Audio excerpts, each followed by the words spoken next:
Hello, fellow risk takers, and welcome to my worst investment ever.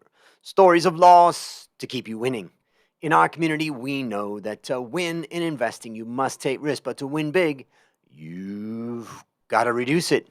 Ladies and gentlemen, I'm on a mission to help 1 million people reduce risk in their lives. To reduce risk in your life, go to myworstinvestmentever.com today and take the risk reduction assessment I created from the lessons I've learned from more than 500 guests. Fellow risk takers, this is your worst podcast host, Andrew Stotz from A Stotz Academy, and I'm here with featured guest Sourabh Goyal. Sourabh, are you ready to join the mission? Yes, I am all in the mission. All excited. Yeah, I'm very excited to have you with us, and I'm going to explain a little bit about your background to the audience. So, Sourabh is the founder of SuccessBrew, a growth marketing company, and the Goalchy Club community that's focused on the personal and professional growth of its members. A LinkedIn influencer by accident and content creator with the intent of sharing his life experiences. He's trained over 10,000 people across 7 countries on subjects like goal setting, personal branding, and organic social media strategies. Sourabh is also the co-author and associate partner of the international best-selling and golden books of the world record holding The Growth Hacking Book #2. Sourabh, take a minute and tell us about the value that you bring to this world. So that's quite a great question to begin with. Right now, I think that the greatest value I can bring to the world is my entire network. Okay, the mistakes I made, and I think if I learn from your mistakes, I can save a lot of time, money, and energy. Right? Okay, and I think my life has been observing other people right beginning from my father. Okay, I made a list of mistakes he made, and I decided I will never make these mistakes. Okay, and one of the biggest mistakes was to working alone in a business for long 35 years, not creating a team, not creating a system, not creating a structure, right? Mm. And running things single handedly, and what happens, and having just one source of income, right? Pandemic happens, you don't have any income, right? Okay, and now he realized after like 35 years, it's like we should have multiple sources of income, right? And we in Indian families, mostly father has a business, all the kids will go into the same business. Now, when the entire family have a single source of income, okay, it was a huge fight. It was a long battle to win that I need to create another sources of income and I won't join the family business. And starting from scratch in this entire tech and e-com world, I was not there. Like there was no skill with me. So it's been 11 years. I'm still learning. And now I think the things that used to change in 10, 20 years are changing in 6 months. So catching up with all the Web3 and all things coming in now is again, you can say a very new excitement. So what I bring to table for people is my experiences first, second my community, because that's again it's open to everybody. It's open for learning, and I call it a human library. Maybe you are not someone who can patiently read a book, but everybody can talk to someone, ask a question, and get an answer. It's interesting because when I look at your bio and have observed you a bit, it's like everything that you do is what we all kind of want, particularly if we have small business and all that. Goal setting, personal branding, organic social media strategies, and growth hacking. I mean, what more is there than that? I'm just curious for the listeners. Let's just say listeners never heard of you. They just heard your introduction and like, oh, this sounds interesting. What's the best way for them to start to interact and get some of the value that you bring? Best way to interact with me is LinkedIn. I'm like 24/7 active on LinkedIn, right? Either me or my team, somebody is there to respond all the time. Okay, I have all the community groups. So if you write the Goalchy Club, uh, THEGOALCHY Club, you will find our pages on every social media platform: Facebook, LinkedIn, Twitter, and you will find a lot of content that we are creating. We are now creating a lot of growth stories, and it all started with a very small conversation with some people on a WhatsApp group about their goals, right? About how you can shift your career. So I have been a mechanical engineer, then I became a sales and marketing professional, then I entered into coaching industry. So the first question people used to ask, how do you change your profession so quickly and so nicely? Don't you feel like starting from scratch every time? I'm like, you know what? I have a set goal. Anything that can take me to goal, I will choose that path. So I'm not a person who will say I'm a mechanical engineer for all my life. I was an engineer, I did it, I felt good, and then there was a time I said, okay, let's move on to something else, learn something else. I'm a curious soul. And I think that's where people started asking more of it, and we created a workshop from 2000 August 18 to now. We have done around 33 batches across 7 to 10 countries. A lot of people, a lot of growth stories came out of the community. And to make a real difference, I created this community so that people can still be there, ask questions when they're executing things. Mm. Because there are no questions during their training. Questions come when they're executing and really implementing the learnings. And this is how we end up becoming a family. And this year we have opened the community for everybody to come in, whether you are a participant or not. And we are doing massive meetups because now the pandemic is over, and we are physically meeting over a cup of coffee or beer every Saturday, Sunday in some city of the India. And now we are planning for UK, Dubai, US, and other countries as well. Wherever we can find somebody who can host on our behalf, we can arrange a meetup. Fantastic. And out of curiosity, on the online space, where is the best place to have a community? Like, is it? I know in India, people really use WhatsApp and WhatsApp groups. I can see there are LinkedIn groups which I've used sometimes in the past. Of course, there's Facebook groups. There's also Mighty Networks and some other like other types of groups. And then I use Slack sometimes as a group. I'm just curious, like since you've got so much experience in that area, what works as far as community building? So, if you are trying to manage small groups, let's say a niche-based group or a city-wise group or a country-wise group, I think WhatsApp works best because WhatsApp has a 96% reading and responding rate. Okay, and I did ask people this question on my LinkedIn as a poll, and 72% people said WhatsApp.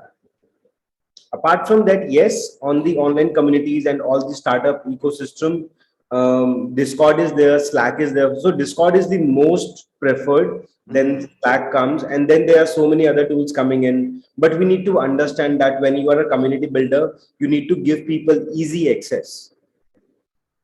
And today, for every tool, you need to make a new habit. But WhatsApp is something that is being downloaded 500 billion times already. 5 billion times. Like 75% of the world population is already there, habituated to it. Mm. Okay. And the good thing is that WhatsApp is now researching on community based features. And Interesting. yes, Telegram is the second best messenger. If you talk about phone and ease of use, they have done a great job in building communities. Interesting. Of course, as you and I both know, the key to building a community is not actually the platform, it's getting the engagement and the content.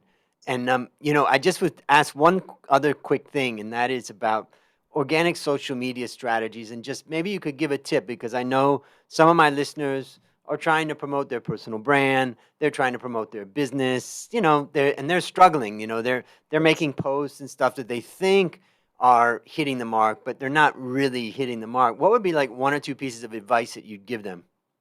So when I started with this entire social media thing, and I came across this term called personal branding around 7 years ago, during 2015, I would say a friend took a class on that. And I started on Facebook actually, and I removed all the people I already knew. What happens most of the time, people keep engaging with people they already know, and they don't connect with at least two or three new people every day, right? Mm. And in terms of content, when we talk about a subject matter content, let's say about marketing, about finance, about anything, there's a limited content that is already circulating across social media. You can't do much about it. If we talk about social media strategies or LinkedIn strategies, right, people will have a different way of narrating it, but the content is same. So two advices to build a great personal brand: one, be the person. So what people are doing is they're handing over their social media to someone else. You can do that for your company, not for your own self.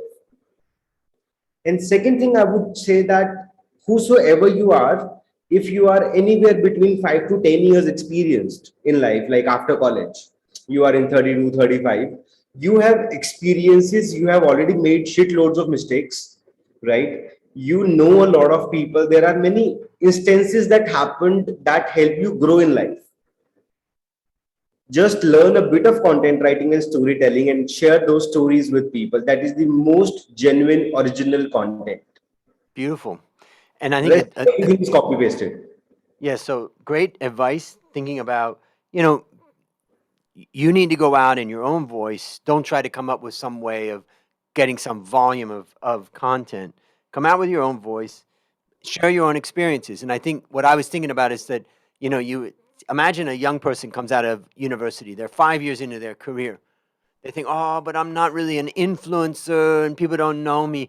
You're not trying to influence a 60-year-old man. Exactly. You're trying to influence the people your age and younger who are going through what you're going through or will Yes. go through what you're going through. And so take it easy on yourself. It's a lot like when young students say that they feel overwhelmed when they see the people around them that are so successful. I'm like, you're comparing yourself at the age of 25 to a man or woman at the age of 55.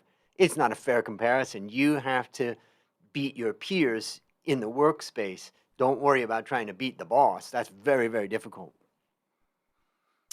Well, speaking of Yes. experience, now it's time to share your worst investment ever. And since no one goes into their worst investment thinking it will be, tell us a bit about the circumstances leading up to it and then tell us your story.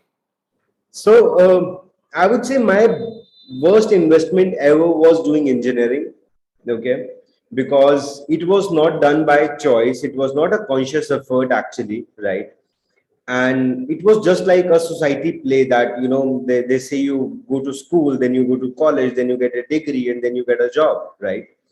And I started engineering in 2007, and 2008 the world hit the biggest recession ever possible, and it never came up. So during 2011, when we went out for jobs, there was nothing. And then I invested in a particular kind of a college that has nothing. So there was no extra learnings. There were only lectures and classes that are written in books. So I really lost my interest within second year of the college. And we wasted a lot of time there. So I'm not about talking about financial investment here. I'm talking about 4 years of time investment in a very young age that would have been utilized in a much better way of knowing my own self. That happened after the age of 23. That what is that I am good at. So before that, I used to think I'm down, but I have lack of confidence, right? Okay, and I can't read extra books, I can't talk to people. But then I realized, then I need to just polish certain skills, and this is good because no matter, even if you're good at something, it may not be polished. So you have to little bit, learn from someone. You need to have a mentor in life. Okay, so that worst investment ever showed me days that sort of you're good for nothing. And then I started making good investments, finding Interesting. people, finding mentors, okay, experimenting with life and not going with a society created structure of life. So let's go back in time to that time and just think about a lot of young people. They're making some choice about their education, whether they should. Maybe they didn't get into the top school, and some people are saying, "Oh, don't even go to school. It's not valuable." Based upon what you learned during that time, what would you say to those people? I would say the first thing you should do is think.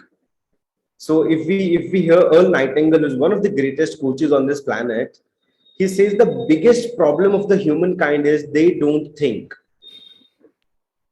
right? And see, initially, if I talk about 2 decades ago when social media was not that prominent, we were only influenced by our peers, family, teachers, a very small circle. Now we are being influenced by millions of influencers across the planet, right from Elon Musk to Gary Vee to Grant Cardone. Everybody is influencing everybody, and all these influencers have a very strong belief system about things they believe in, right? And they are trained to make us believe in those things. That's what they want to do, actually, right? Okay, And if you have seen the movie Social Dilemma, okay, it's a Netflix documentary, it talks about how social media has created everything to influence you and de-influence you on what you already know. So I would say for once, maybe an hour, 2 hour, okay, just remove all that influence. Think that nothing exists in this world. You are the only person with your family, and think what is the most important thing for you, right? And jot down whatever comes to your mind, because we can earn shitloads of money on social media today. Money is not a problem. You can connect with anybody on the planet. At the end, if you're not happy, if you're not sleeping with a smile on your face, nothing is worth it. Mm, So if you go to college, go for your happiness, not to show somebody that I am into Ivy Leagues or something like that. right. Go for your learning, Mm, right? So make yourself a priority in your 20s. Building yourself, your happiness, your learning, your career, your growth, irrespective of what is somebody else doing. that's it's great advice. It's so hard to do when you're young. I'm gonna kind of think about some of the takeaways that I get from your story. One of the things is that young people are under so much pressure these days. I mean, first you got social media, number one, but if you look around the world, we just had an illness that swept the world, mainly killing older adults Yes. over the age of 60 and mainly over the age of 80. And yet, young people were restricted from a huge amount of activity, even though the risk of them, being seriously influenced or impacted by this disease was pretty small. And young people had to kind of take it. What were you going to do? You couldn't fight back.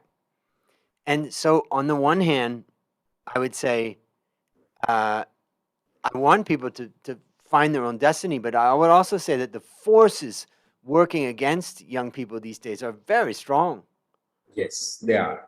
And that between social media and, let's just say, pressure. And if you go back to, I was born in 1965, and in 1970 and 73, in those eras there was the Vietnam War protests, and it was really young people realizing that the old politicians were sending them to war to be killed for Yes. no reason.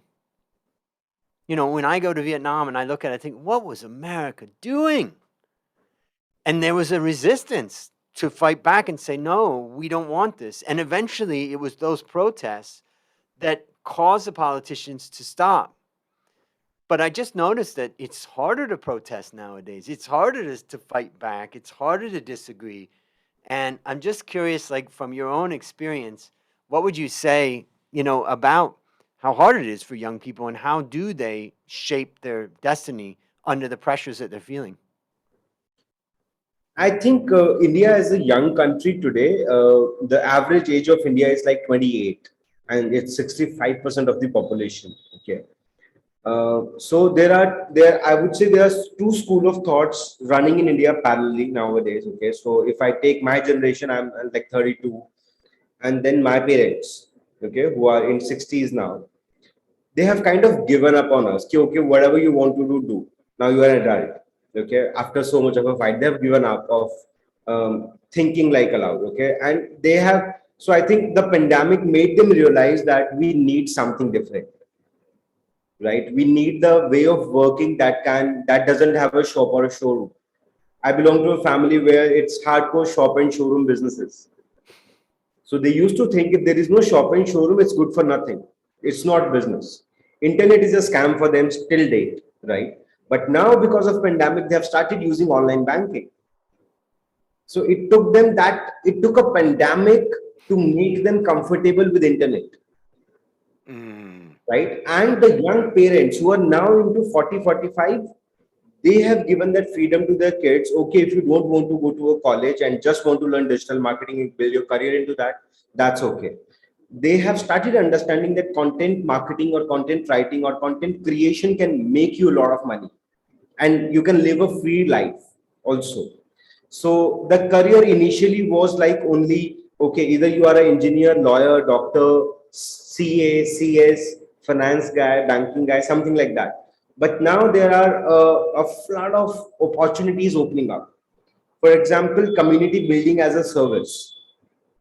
So if you are a big brand, you want to build an entire community around your brand, we help you build that community. Reach out to right people, right target audience. We bring all the people in, we create content for you, right? Mm. Okay. But when I recently added that part into my trademark, our government said remove this. This cannot be a service, right? And this is a very new skill. This And is a very the older new. generation it can't figure it out. Yeah, so we are like becoming. So when we wrote this book also, the idea behind the book was bring in practical marketing knowledge what is happening in today's time, because all the books in the B schools were written I think 40 years ago, and they're still teaching those traditional ways of marketing, right? Where you have big hoardings and big events and this and that. But today you don't need that. Today is a time of influencer marketing, social media influence. You can influence people in a right way, educate them about your product, and they will talk good about you. It creates a ripple effect in marketing. And that's Mm. how many big brands have come up in India and other parts of the world. So let's go back to the story and think about a young man or woman out there who feels a lot of different pressures. You know, the parents want them to go to certain schools, social media is putting pressure on them, society's putting pressure on them.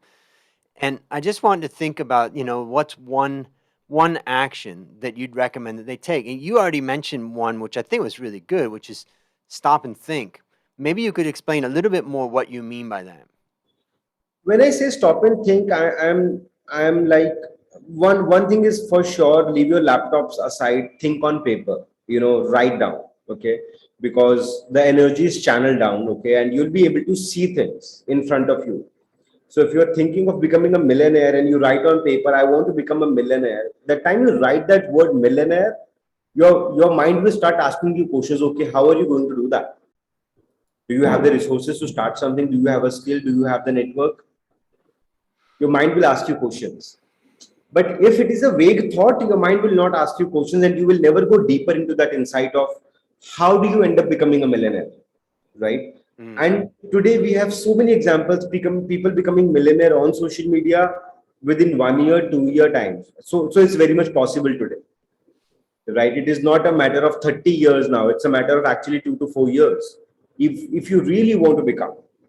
And I think the major pressure that you need to really take or give a botheration about is your parents, no one else, right? What I am talking on social media, if you don't relate with it, you can block me easily. It's okay. And I don't care about that if you block me, right? It's okay. I have another 1.5 lakh people following me every day. Okay. So it doesn't matter. Your parents are the real people you should sit and talk to. And create a time frame with them. Okay, I have done this all my life for 20-22 years. I am asking you 2 years of my life where I want to take decisions and make some mistakes. Mm. So you don't enroll them into a possibility that I am going to be a millionaire. You enroll them in a possibility of I am going to try something different that nobody has ever done in our family, or maybe you don't relate to, but I want you to support me anyway. And support is not about giving you money or bringing you something. Support is all about not poking you every day about your career. Simple, Yeah. right? But those 2 years, give your best.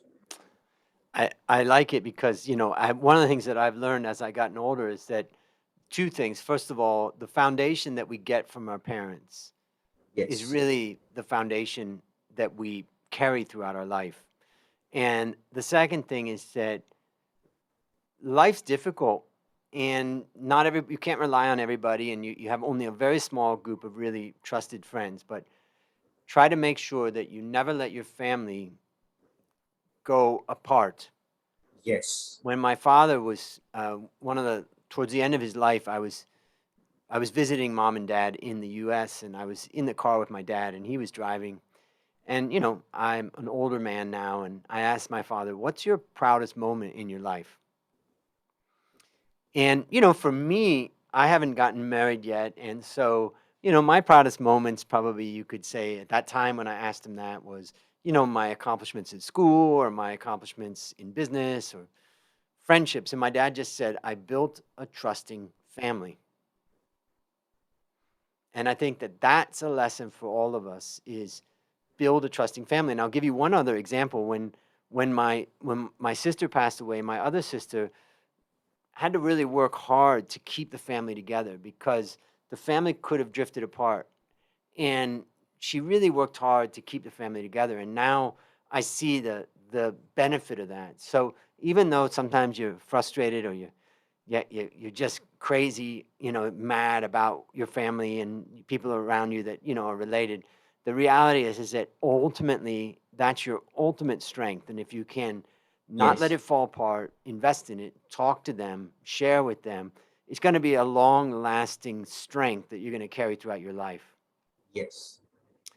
So let me ask you, what would be a resource that you'd recommend from your books or your groups, your Facebook groups or other places? What would be the number one resource out of all the different things that you would tell someone, go here?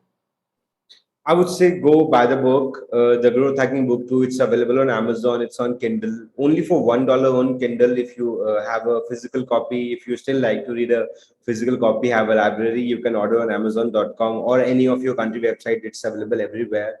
Why to read this book? Because this book is a combination of three things. So we created an equation, a mathematical equation that was created by my associate partner. It says growth set is equal to mindset plus skill set plus tool set. Okay. So one third of this book is all about mindset. What kind of a mindset or thought process you need to carry, right? Because I can teach you how to use a knife, but if you don't have a right mindset, you might end up killing someone. And social media is that knife today. You can Mm, do all the good, you can do all the bad just by clicking a few buttons every single day. Okay. And I think as an influencer, it is my responsibility to share something that is valid, that is proven. I just cannot share an opinion about something that I am not confident about and that can mislead some people. Okay, because the way you are getting love today, so we are now getting a lot of people called out on LinkedIn about copy pasting content, and they're great influencers. One time Jay Shetty was also called out about copy pasting content and not giving the credits to the people who really wrote the quotations, right? I think that takes your entire thing southways. So the mindset is the most important part. How you think, what's your intention behind whatever you are doing, then you learn the skills of doing it organically. Because if you don't get your hands dirty, you will never get a first hand experience of things. mm, great. And then comes the tools, right? So tools are also important to make your human effort a little bit easier. It's a machine, right? They are software tools, right? So we have combined everything in this book about any startup or any business or any freelancer, coach, trainer, podcaster who want to grow their things organically, who don't have a lot of money. So this book is a recipe book actually. Every chapter is like 2-3 pages, and it is implementable knowledge.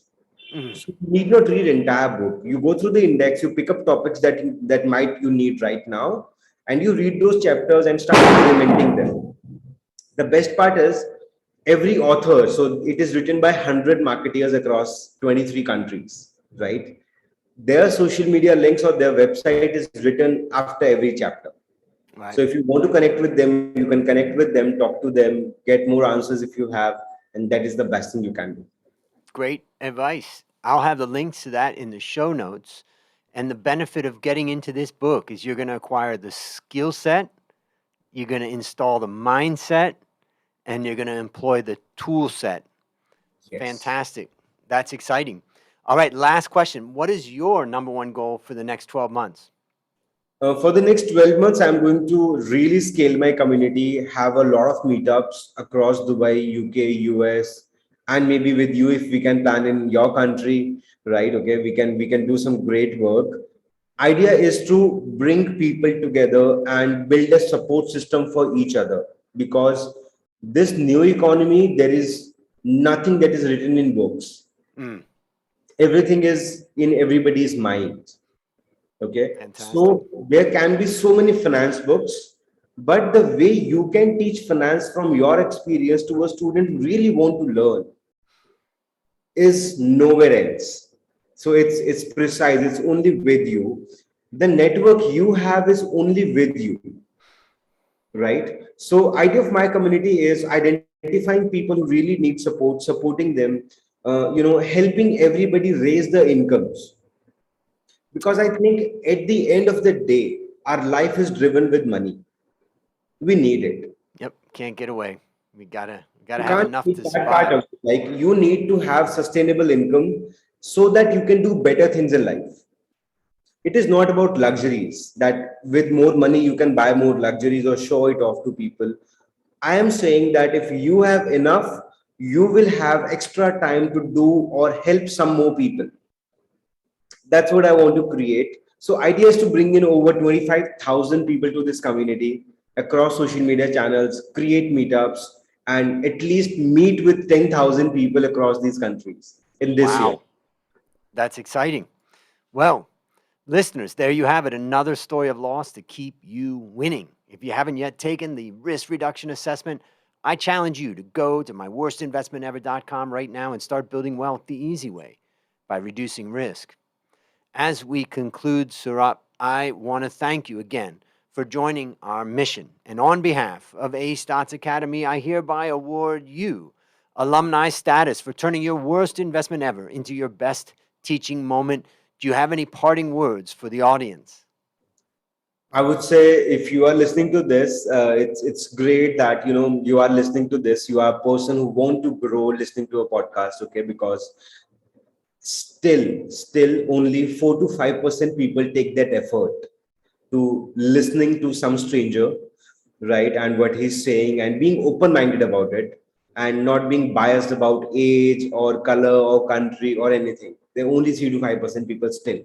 So I love you for that, first of all. And if I can be of any help anywhere, I have a network across the planet and I love when people succeed around me. So I'll be the first person to go out of my boundaries to help you. Reach out to me on LinkedIn, on Facebook, on Instagram, wherever you want to. And if you have any advice for me or you wish to build a community with me in your city or country, wherever you are listening, we'll help you grow a community, build a group of people where you can meet once a month and help each other grow. Fantastic. And ladies and gentlemen, that's quite an offer. And trust me, most people don't take action on the offers that are made. So I challenge everybody listening to take action and reach out on LinkedIn. I'll have all the links to the book, to link to his LinkedIn, all of that in the show notes. And that's a wrap on another great story to help us create, grow, and protect our well fellow risk takers. This is your worst podcast host, Andrew Stotz, saying thank you for joining our mission, and I'll see you on the upside.